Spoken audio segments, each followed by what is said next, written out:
Assalamualaikum warahmatullahi wabarakatuh.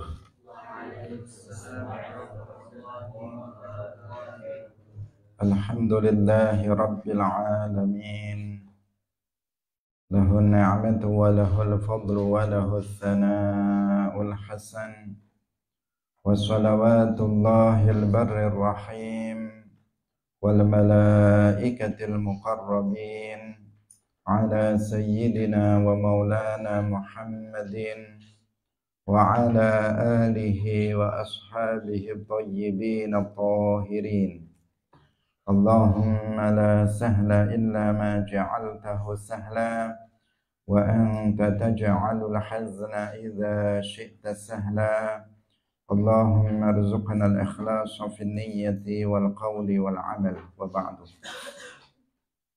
Ila nabiyil Mustafa sallallahu alaihi wasallam wa ikhwanihi minal anbiya'i wal mursalin wa syuhada'i was salihin, khususan ila sultanil awliya Syekh Abdul Qadir Al-Jilani wa Syekh Ahmad Ar-Rifa'i wa Syekh Bahaidin Naqsyabandi wa Syekh Abdullah Al-Harari wa ila arwahi muassisi jam'iyyati Nahdlatul Ulama Syekh Muhammad Hashim Ash'ari wa Syekh Bisri Sansuri wa Syekh Abdul Wahhab Hasbuwah wa ila arwahi jami'i ahli al-qubur minal muslimin wal muslimat. Al-Fatihah. A'udzu billahi minasy syaithanir rajim. Bismillahirrahmanirrahim. Alhamdulillahi rabbil alamin. Ar-Rahmanir Rahim. Maliki yaumiddin. Iyyaka na'budu wa iyyaka nasta'in. Ihdinas siratal mustaqim. Siratal ladzina an'amta 'alaihim ghairil maghdubi 'alaihim waladdallin. Amin. Hadirin hadirat kaum muslimin muslimat, pemirsa Madu TV rahimakumullah. Alhamdulillah, kita bersyukur kepada Allah Subhanahu wa taala. Pagi hari ini Allah Subhanahu wa taala kembali mengkaruniakan taufiknya kepada kita semuanya sehingga kita bisa hadir kembali melanjutkan pengajian kita dalam pengajian kitab Mukhtasar Siratin Nabiyyi sallallahu alaihi wasallam wa sirati ashabihil asyarah. Semoga Allah Subhanahu wa taala memberikan keberkahan dan ilmu yang bermanfaat bagi kita semuanya fid dunya wal akhirah. Amin ya rabbal alamin. Salawat dan salam semoga tetap terlimpahkan kepada Nabi Agung, makhluk yang paling mulia, yaitu Nabi Muhammad sallallahu alaihi wasallam, para sahabatnya, keluarganya, serta seluruh umat Islam yang mengikuti beliau ila yaumil qiyamah. Hadirin rahimakumullah, mari kita ikhlaskan niat kita masing-masing. Kita ngaji lillahi ta'ala. Wa qala Hindu bin Abi Halah, kana Rasulullah sallallahu alaihi wasallam fakhman mufakhaman. Hindu bin Abi Halah, beliau mengatakan, kita masih membahas tentang sifat-sifat fisik dari Rasulullah sallallahu alaihi wasallam. Yang satu riwayat dengan riwayat yang lain, pensifatan yang dilakukan oleh para sahabat, antara sahabat satu dengan sahabat yang lain, itu sama tetapi saling melengkapi. Artinya ada yang belum disebut dalam riwayat yang disampaikan atau pensifatan yang disampaikan oleh sahabat satu disebut oleh sahabat yang lainnya. Demikian seterusnya, artinya satu riwayat dengan riwayat yang lain, satu pensifatan dengan pensifatan yang lain dari sahabat yang berbeda-beda, itu semuanya saling melengkapi satu dengan yang lain. Tetapi tidak ada pensifatan yang bertolak belakang satu dengan yang lainnya. Nah, sekarang yang paling akhir yang disebutkan dalam kitab ini adalah pensifatan yang dilakukan oleh Hindu bin Abi Hala. Beliau mengatakan kana Rasulullah sallallahu alaihi wasallam fakhman mufakhaman. Rasulullah sallallahu alaihi wasallam itu adalah orang yang agung dan diagungkan. Beliau orang yang terhormat dan dihormati. Beliau fakhman, orang yang agung karena beliau adalah Nabi, Rasul, dan beliau memang orang yang berakhlak yang mulia, orang yang terpercaya dan sebagainya. Beliau memang orang yang mulia, beliau orang yang agung, beliau orang yang terhormat. Mufakhaman dan diagungkan, dihormati oleh orang-orang yang ada di sekelilingnya. Para sahabat yang berada bersama beliau itu memuliakan dan menghormati beliau. Itu yang dimaksud dengan fakhman mufakhaman. Karena sebagian orang ada yang dia sebenarnya orang terhormat tetapi tidak dihormati. Nah, beliau fakhman mufakhaman, terhormat dan dihormati, agung dan diagungkan, mulia dan juga dimuliakan oleh orang yang berada di sekitarnya. Ya tala'la'u wajhuhu tala'lu al-qamari lailatal badri. Wajahnya bercahaya seperti cahayanya bulan di malam purnama. Menggambarkan tentang keindahan, ketampanan wajah Rasulullah Shallallahu Alaihi Wasallam sehingga diibaratkan bercahaya seperti cahaya di malam purnama. Atwal minal marbu', atwala minal marbu' wa aqsara minal musyadzab. Nah, ini yang sudah kita beberapa kali kita jelaskan terkait dengan tingginya postur atau tinggi postur badan Nabi Sallallahu Alaihi Wasallam, bahwa postur badan beliau itu berperawakan sedang, tidak terlalu tinggi dan juga tidak terlalu rendah, sehingga digambarkan atwal minal marbu'. Kalau misalnya ada orang-orang yang berperawakan sedang, maka beliau lebih tinggi sedikit. Apabila wa aqsar minal musyaddab, artinya kalau ada orang yang sangat tinggi sekali, beliau lebih rendah darinya. Beliau tidak sangat tinggi sekali dan juga tidak sangat rendah sekali, tetapi beliau berperawakan yang sedang. Itu yang dimaksud dengan ibarah ini. Berbeda ibarah dengan sebelumnya, tetapi memiliki makna yang sama, bahwa beliau itu berperawakan sedang lebih ke arah tinggi. Artinya jika ada orang-orang berperawakan sedang, beliau masih lebih tinggi dari mereka, tetapi tidak sangat tinggi sekali yang apabila dilihat itu kurang layak, kurang pantas, tidak seperti itu.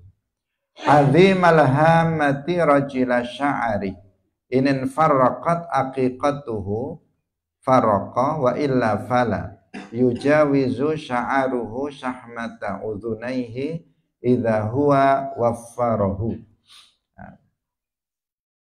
Kepala beliau besar, kemudian tetapi tidak, kemarin kita sampaikan tidak besarnya yang tidak sesuai dengan badannya, juga tidak kecil yang enggak serasi dengan badannya. Artinya kepala beliau besar serasi dengan badan beliau. Rambutnya lurus bergelombang, bukan bukan keriting, juga bukan lurus tanpa ada gelombangnya. Kemudian terkadang rambutnya sampai ke daun telinganya dan terkadang sampai ke pundaknya. Ini maksud dari apa yang tadi kita baca ini. Az dari sisi apa? Rambut, kepala dan rambut. Kepalanya serasi dengan badannya dari sisi ukuran. Kemudian rambutnya seperti yang tadi telah kita gambarkan. Gambarannya agak panjang tetapi maksudnya sama seperti yang sudah kita jelaskan. Azharal laun, azharal laun dari sisi warna kulitnya putih kemerah-merahan. Tidak putih murni, tetap tidak merah murni, tetapi putih yang ada kemerah-merahannya, yang menggambarkan keindahan warna kulit Rasulullah Shallallahu Alaihi Wasallam.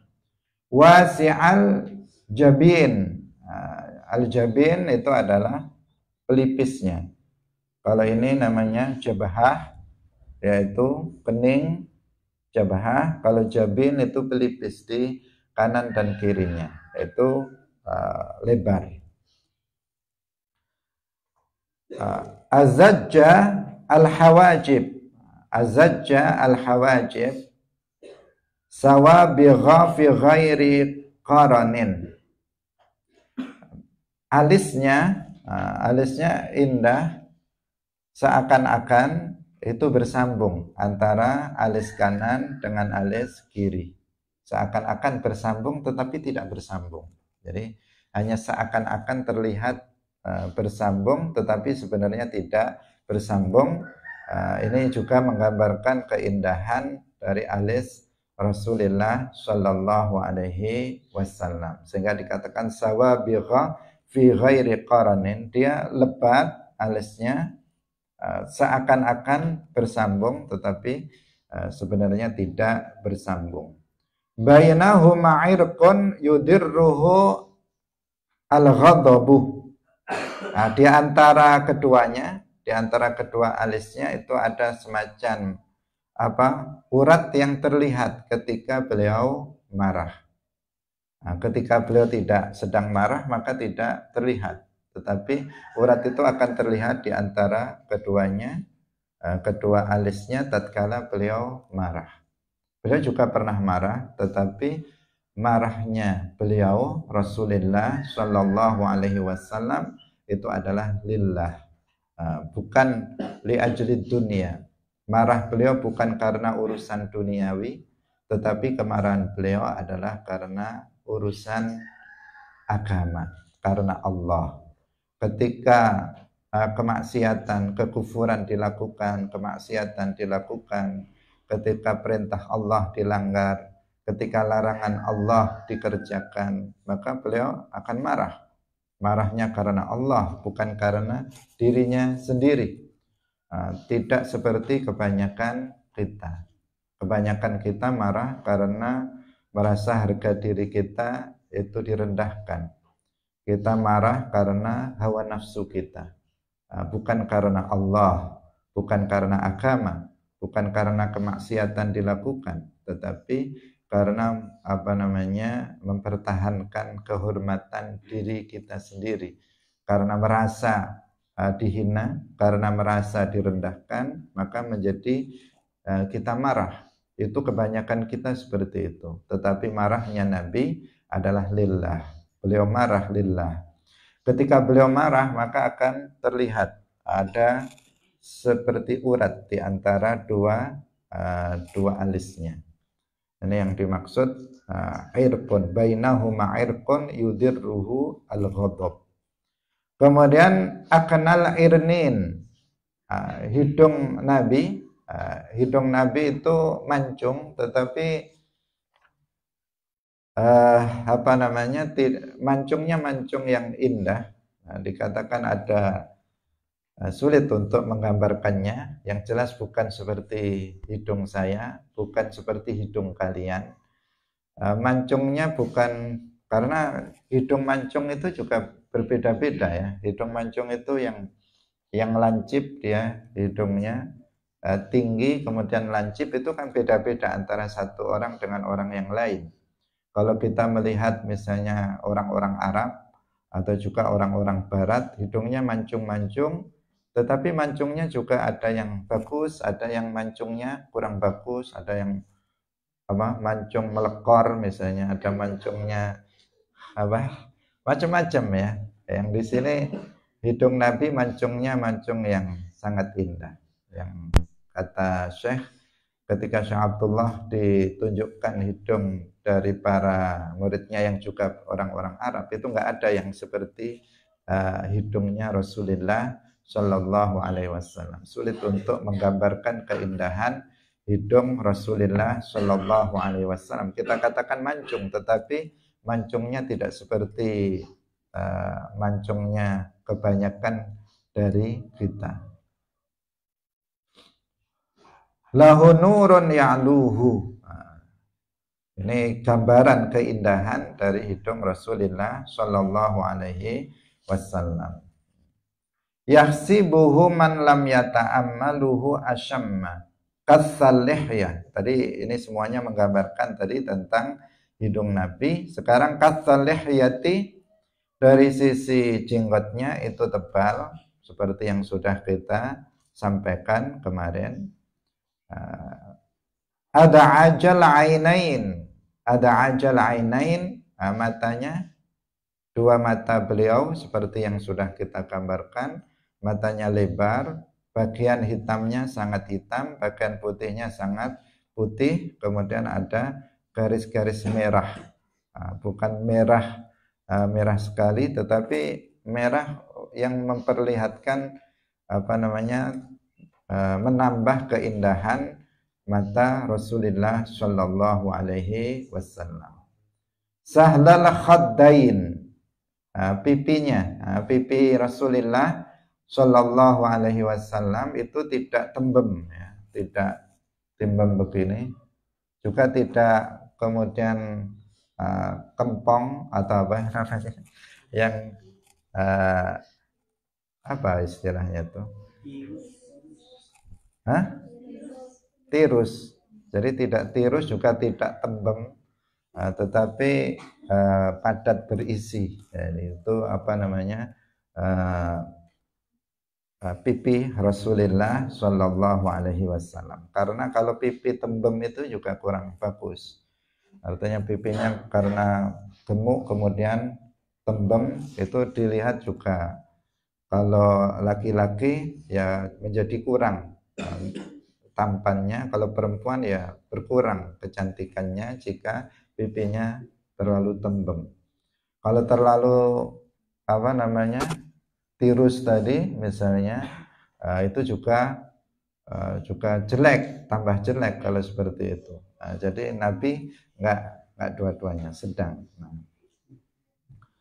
Kemudian yang berikutnya, doli alfam asnab mufallajal asnan. Dari mulut beliau lebar yang menunjukkan, kemudian bibirnya sedikit tebal menunjukkan kefasihan. Kefasihan beliau di dalam berbicara. Tidak tipis sekali, juga tidak tebal sekali, tetapi tebal yang menunjukkan bahwa beliau itu dalam berbicara itu sangat fasih. Dan beliau memang afsahun nas. Beliau adalah orang yang paling fasih di dalam berbicara. Nggak ada yang melebihi kefasihan dari Rasulullah Shallallahu Alaihi Wasallam di dalam berbicara. Mufallajal asnan, gigi beliau itu antara satu dengan yang lainnya itu ada faroh, artinya ada ganggangannya, ada sela-selanya. Dia tidak berdempet begini, satu dengan satu berdempet, tetapi antara satu dengan yang lain ada jarak, ada jaraknya, yang itu menunjukkan keindahan gigi Rasulullah Shallallahu Alaihi Wasallam. Sebagian orang kan banyak orang yang giginya itu dia berhimpitan, bahkan ada yang sampai gingsul, sampai bertumpuk-tumpuk giginya.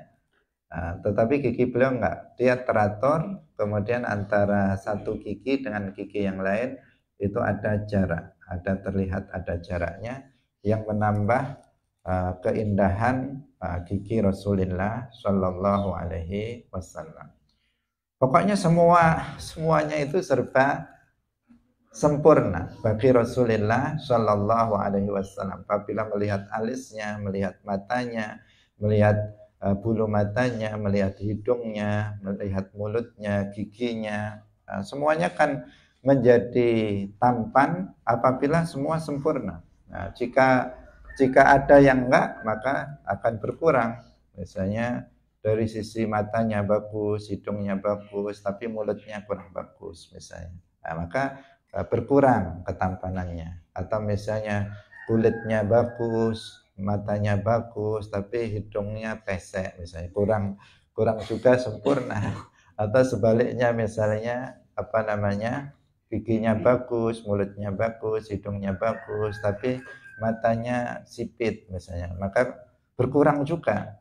Nabi enggak, semuanya serba sempurna, matanya, alisnya, bulu matanya, hidungnya, bibirnya, kemudian giginya, semuanya, rambutnya, kepalanya, bentuk kepalanya, postur tubuhnya, semuanya sempurna bagi Rasulullah Shallallahu Alaihi Wasallam. Tidak ada yang melebihi Rasulullah Shallallahu Alaihi Wasallam. Hadirin rahimakumullah. Yang berikutnya itu dari sisi apa tadi? Gigi ya, mufallajal asnan, itu yang dimaksud begitu, giginya kayak begitu. Daqiqa al-masrubah ka'anna unuqahu apa itu? Jidun dumyah fi safa'il fiddah. Ini menggambarkan tentang leher Rasulullah Shallallahu Alaihi Wasallam, yang kita katakan leher Nabi itu panjang, tinggi, panjang, jenjang, yang itu juga, dan yang kemarin kita gambarkan di sini juga digambarkan itu seperti dari sisi warnanya seperti dan keindahannya seperti perak. Mu'tadilal khalqi, postur tubuhnya sedang, badinan mutamasikan. Badinan mutamasikan artinya badan beliau itu padat berisi, ya, padat berisi. Badinan mutamasikan, bukan gemuk, kayak orang-orang yang gemuk itu kan juga kurang bagus dipandang, juga bukan kurus kering seperti sebagian orang juga. Ada sebagian kita yang kurus kering, ada yang sebagian terlalu gemuk. Nabi enggak, badannya padat berisi, sawa al-batni was sadr, antara dada dan perutnya itu sama. Tidak lebih menonjol dadanya, tidak lebih menonjol perutnya, tetapi lurus dia. Yang ini juga menunjukkan kesempurnaan. Untuk mendapatkan yang seperti ini, sebagian orang harus senam, harus olahraga, untuk meratakan antara badan dan perutnya. Rasulullah Shallallahu Alaihi Wasallam memang diciptakan oleh Allah Subhanahu Wa Taala seperti itu, dada dan perutnya itu rata, besar, rata di antara keduanya. Masih has sadri, dadanya itu lebar, Itu juga bagi seorang laki-laki itu menunjukkan kesempurnaan. Bukan sempit, tetapi lebar. Ba'id ma bainal mangkibain, di antara dua pundaknya itu lebar. Ba'id artinya jauh di antara dua pundaknya, yang menunjukkan bahwa pundaknya lebar, dadanya juga lebar. Dokhmal karadis, persendiannya itu besar-besar, yang menunjukkan bahwa Rasulullah Shallallahu Alaihi Wasallam itu adalah orang yang sangat kuat. Nah, beliau sangat memiliki kekuatan yang luar biasa, sehingga dikatakan bahwa Rasulullah Shallallahu Alaihi Wasallam itu diberikan kekuatan setara dengan kekuatan 40 laki-laki Arab. Nah, jadi bukan beliau orang yang lemah. Beliau dengan ketampanannya, dengan kesempurnaan fisiknya, beliau juga orang yang sangat kuat dari sisi fisiknya. Tulangnya besar-besar, yang sehingga kekuatan beliau tadi dikatakan setara dengan 40 orang laki-laki Arab.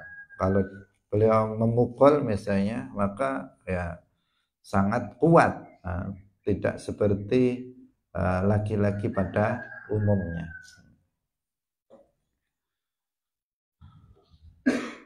Kemudian yang berikutnya anwaral mutajarrad mausula ma baina lubbati wasurrah bisya'arin yajri kal khatti, yang tadi sudah kita yang kemarin juga kita sudah bahas. Di dada beliau itu dari dada sampai ke pusar ada rambut tipis ya, rambut tipis yang berjalan ya, yang seakan-akan berjalan dari atas ke bawah, rambut yang tipis seperti garis kal khatti, seperti garis di tengah badan beliau dari dada ke pusar. Arisadyaini wal batni mimma siwadzalika.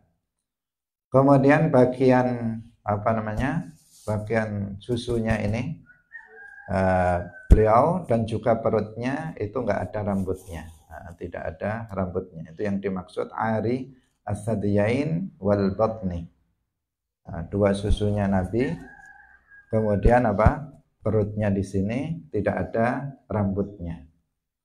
Ini semuanya menggambarkan keindahan, kesempurnaan fisik Rasulullah Shallallahu Alaihi Wasallam. Ash'ara al-zira'aini wal mankibain. Kemudian dua lengan Nabi itu ada rambutnya. Lengan Nabi ada rambutnya. Dengan demikian juga bagian dua pundaknya. Aridhus sadri tadi sudah kita jelaskan, masih has-sadri dan aridhus sadri itu sama, artinya dadanya itu luas, dadanya lebar. Tawilaz zandaini rahbal ar-rahah, artinya jari-jarinya itu panjang, jari-jarinya panjang, kemudian rahahnya itu lebar. Nah, rahah di sini kan ini namanya telapak tangan. Telapak tangan bagian luar dan telapak tangan bagian dalam. Jari-jarinya panjang, kemudian rahah. Rahah itu bagian telapak tangan selain jari-jari. Ini namanya rahah. Rahahnya itu lebar. Sya'nal kaffaini wal qadamain. Kemudian dua telapak tangan dan dua telapak kakinya itu tebal, seperti yang kemarin sudah kita jelaskan. Bukan lembut seperti kebanyakan telapak tangan dan telapak kaki perempuan. Kebanyakan kan lembut gitu kalau perempuan. Kalau beliau seorang laki-laki, telapak tangannya ini tebal. Kemudian juga telapak kakinya itu tebal. Itu juga menunjukkan kesempurnaan bagi laki-laki. Kemudian yang berikutnya sa'ilal atrafi sabital qasabi khumsanal akhmasaini masihal qadamaini yanbu anhuma al-ma'u idza zala qala'an. Ini menggambarkan tentang bentuk dari kedua telapak kaki beliau, bahwa telapak kakinya beliau seperti ini, sehingga ketika seandainya dialiri air, dituangkan air di sini, maka dia akan mengalir ke bawah. Kemudian wa yakhtu takaffuan.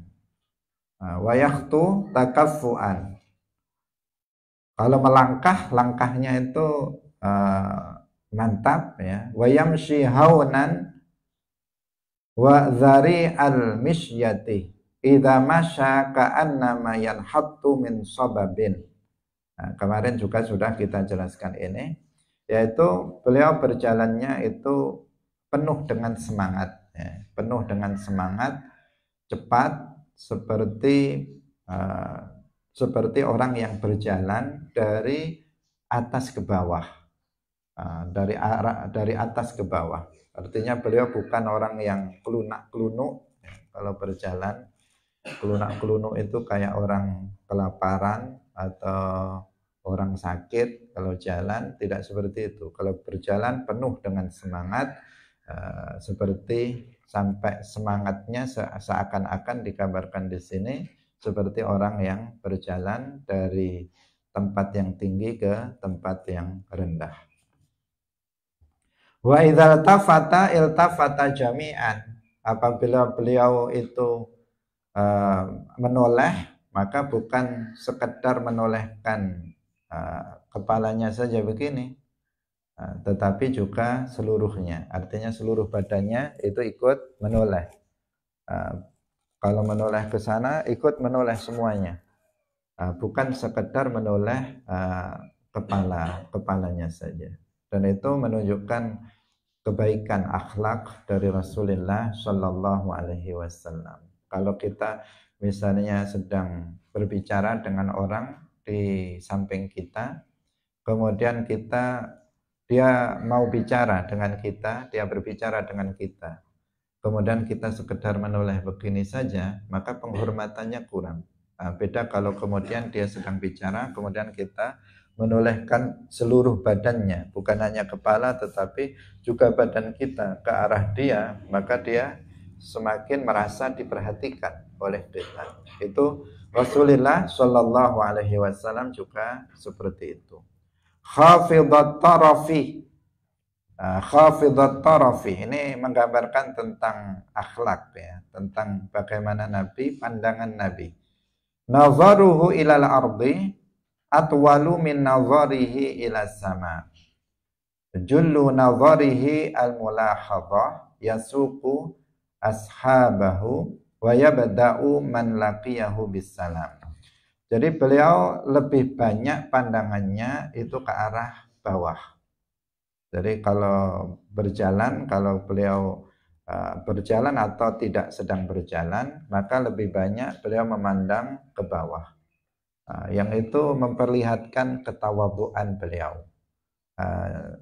Jarang beliau mendongak atau mengangkat kepalanya ke langit atau begini, jarang. Tetapi beliau lebih sering kepalanya ditundukkan, pandangannya melihat ke arah bawah. Itu lebih sering beliau lakukan, dan itu menunjukkan ketawadhuan. Kita sendiri melihat kalau ada seseorang begini-begini misalnya kepalanya, kalau berjalan terlepas dari kenapa dia seperti itu, tetapi gambarannya kurang baik. Kalau seseorang itu laki-laki ataupun perempuan misalnya berjalan begini-begini, kepalanya ke atas, menunjukkan dia seperti orang yang sombong.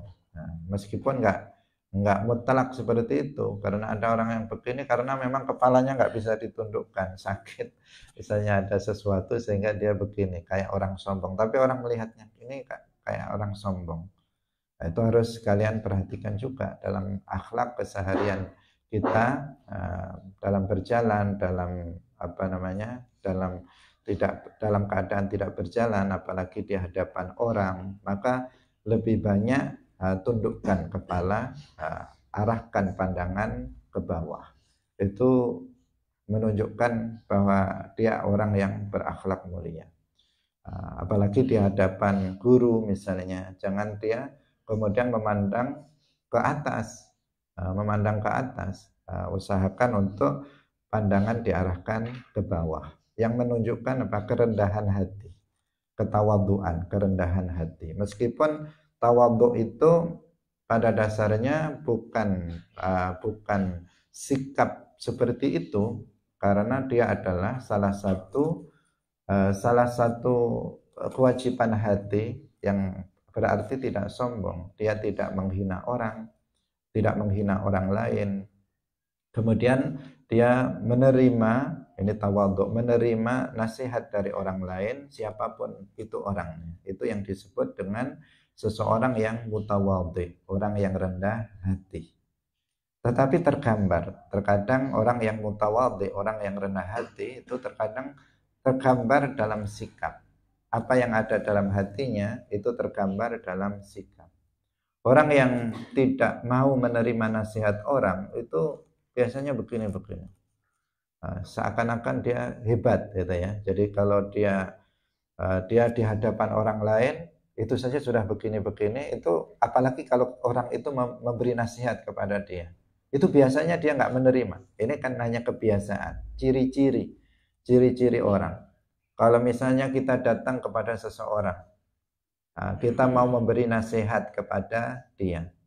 Kemudian begitu kita datang sudah disambut dengan sikap yang misalnya tidak menunjukkan ketawaduan, sikapnya saja tidak menunjukkan kesombongan dari pandangan, dari bagaimana dia memandang kita. Maka biasanya ketika diberi nasihat juga mental, juga dia nggak mau menerima.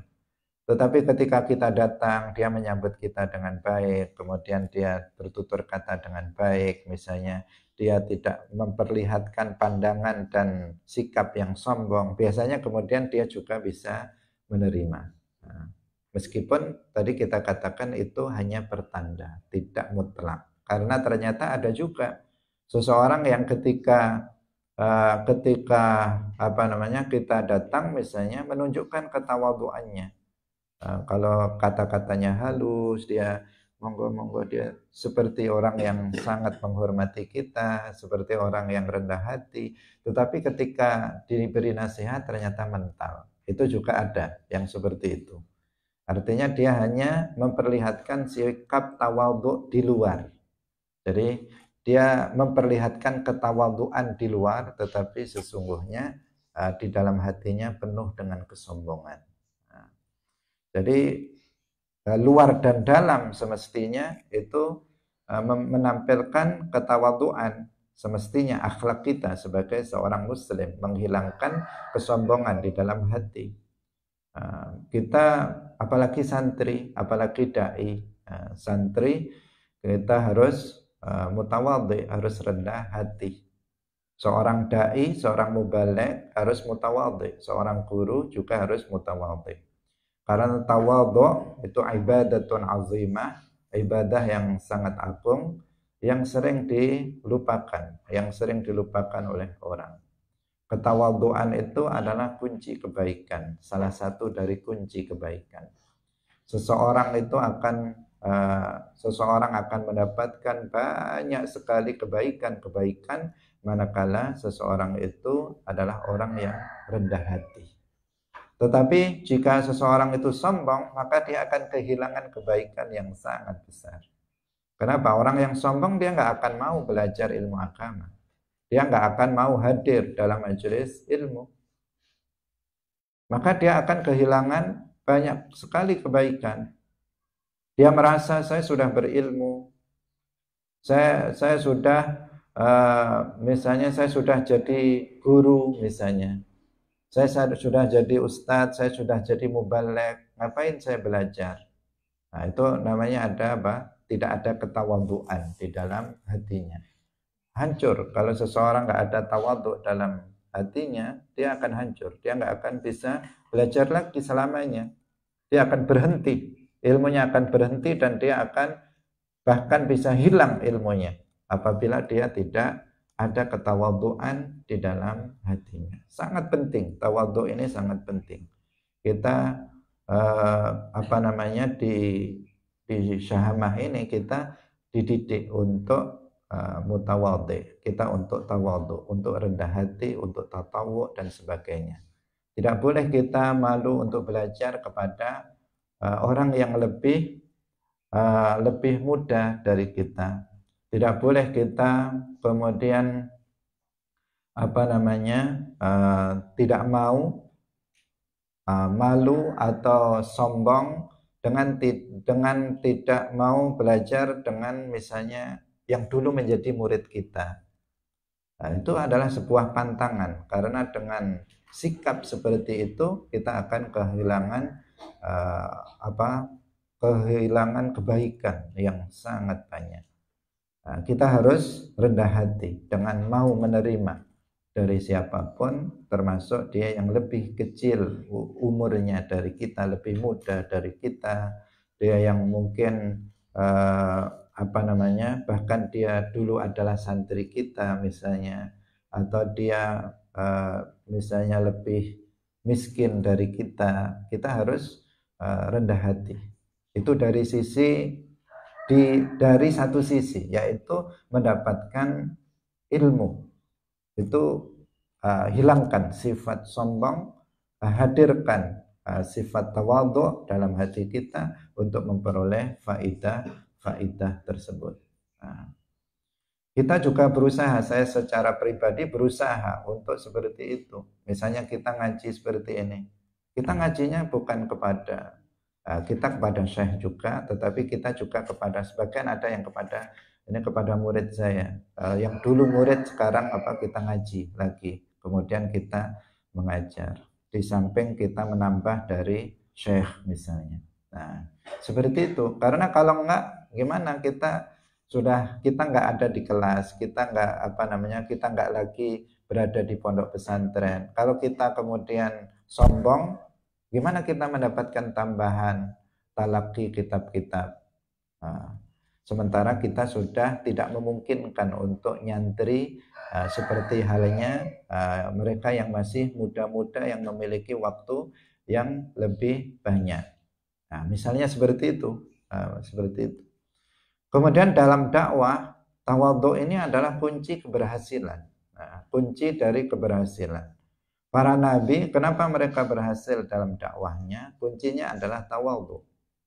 Para aulia, para sahabat, Rasulullah Shallallahu Alaihi Wasallam sendiri. Rasulullah kenapa beliau berhasil dalam dakwah Islam bisa menyebar luas ke seluruh dunia? Karena ketawadhuannya. Kunci keberhasilannya adalah tawadhu. Para sahabat juga demikian. Kunci keberhasilan dakwah mereka adalah tawadhu. Para aulia yang menyebarkan Islam di Jawa ini dan di Indonesia secara umum, kenapa berhasil dalam dakwah? Kunci utamanya adalah tawadhu. Karena ketawadhuan seseorang diterima oleh masyarakat. Masyarakat akan menerima dengan baik. Sebaliknya kalau ada seorang dia dai, dia mubaligh misalnya, tetapi sombong hatinya, dia memiliki sifat sombong, maka orang nggak akan menerimanya. Melihat sikapnya yang seperti itu, orang nggak mau menerima. Tetapi kalau memperlihatkan ketawadhuannya zahiran wa batinan, di sisi zahir memperlihatkan sikap, pandangan yang tawadhu dan hatinya juga tawadhu, maka orang akan sangat mudah untuk menerima ajakan dia, mudah orang lain untuk menerima nasihat-nasihat dia dan seterusnya. Ini bukan sesuatu hal yang ini bukan sesuatu hal yang mudah untuk dilakukan, tetapi sesuatu hal yang berat, karena ini adalah permasalahan hawa nafsu. Kaitannya adalah dengan masalah hawa nafsu kita, menundukkan hawa nafsu kita. Karena pada umumnya manusia, hawa nafsu manusia itu menginginkan penghormatan dari orang lain, menginginkan pengagungan dari orang lain, menginginkan pujian dari orang lain, menginginkan lebih tinggi dan lebih besar dari orang lain. Dan ketawadhuan itu berlawanan dengan itu. Sehingga seseorang untuk bisa menjadi pribadi yang mutawadhi, maka dia harus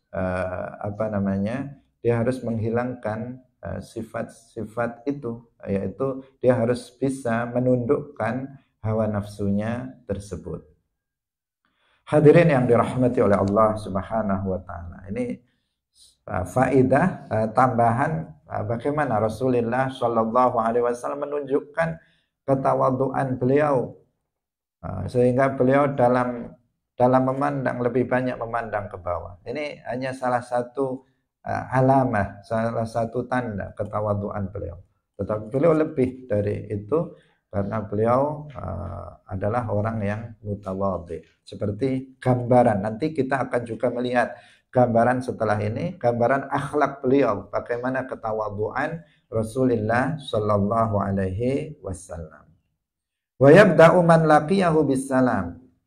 Dan dia selalu memulai untuk membaca salam kepada orang yang beliau temui. Beliau nggak pernah kalah duluan dari orang yang beliau temui. Setiap kali ketemu orang maka assalamualaikum, beliau lebih dulu dari orang lain. Jadi beliau tidak yang menjawab salam, tetapi beliau yang menguluk salam. Meskipun apa? Dari sisi hukum, uluk salam, membaca salam kepada orang lain, hukumnya apa? Sunnah. Hukumnya sunnah. Menjawab salam, hukumnya apa? Wajib. Apabila itu ditujukan kepada pribadi, maka hukumnya wajib. Tetapi kalau misalnya dalam jamaah seperti ini, banyak orang, saya membaca misalnya assalamualaikum, maka kalau ada satu orang yang sudah menjawabnya, semuanya tidak berdosa. Nah, tetapi yang nggak menjawab salam, dia nggak mendapatkan pahala. Nah, tetapi kalau saya tujukan kepada satu orang, misalnya assalamualaikum ya sobri, misalnya, dia wajib menjawab waalaikumsalam. Kalau dia nggak menjawab, maka dia berdosa. Karena atau ada saya ketemu satu orang, kemudian saya bilang assalamualaikum, udah pasti ditujukan kepada dia meskipun tidak saya sebut namanya, maka dia wajib untuk menjawab salam. Tapi meskipun membaca salam hukumnya sunnah, menjawab salam hukumnya wajib, khusus dalam masalah ini yang membaca salam lebih utama daripada yang menjawab salam. Nah, jadi dalam hal ini yang uluk salam lebih mulia, lebih utama dari menjawabnya. Pada umumnya yang wajib kan lebih utama daripada yang sunnah. Tetapi dalam masalah salam, yang menyampaikan salam lebih dulu itu lebih utama dibandingkan yang menjawab salam. Nah, karena itulah maka kita berusaha meniru, meneladani Rasulullah Shallallahu alaihi wasallam. Setiap ketemu orang, ucapkan salam lebih dulu. Sebelum dia ucapkan salam lebih dulu. Nah, kalau ketika kita misalnya nelpon, misalnya, ucapkan salam sebelum dia. Meskipun dia yang nelpon. Dia masih, kita sudah assalamualaikum. Misalnya, karena itu lebih utama dibandingkan daripada yang menjawab salam. Hadirin rahimakumullah, kita sudah selesai dalam pembahasan tentang masalah sifat-sifat fisik Rasulullah Shallallahu alaihi wasallam. Dalam fasal berikutnya itu menjelaskan tentang yaitu lafaz-lafaz yang gharib, yang asing tentang sifat fisik Rasulullah Shallallahu alaihi wasallam. Kita tidak membacanya karena kita sudah jelaskan meskipun tidak secara detail ya.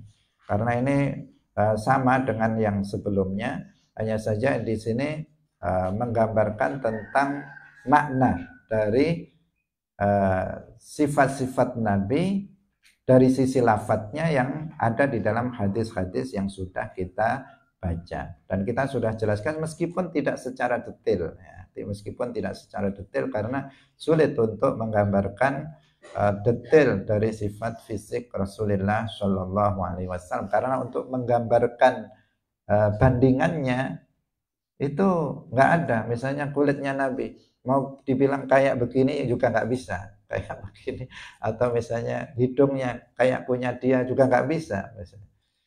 Sehingga kita menggambarkan secara global saja, yang semuanya intinya menunjukkan kesempurnaan fisik Rasulullah Shallallahu Alaihi Wasallam. Beliau ajmalu khalqillah, beliau adalah makhluk Allah yang paling tampan. Semoga kita bisa melihat beliau dalam mimpi kita. Amin ya rabbal alamin. Barakallahu fikum wallahul muwaffiq ila aqwamit thoriq. Wassalamualaikum warahmatullahi wabarakatuh. La ilaha illallah. Allahumma salli ala sayyidina Muhammad wa ala alihi wa sahbihi wa sallim. Rabbi ghfirli wa liwalidayya wa lil mu'minina wal mu'minat.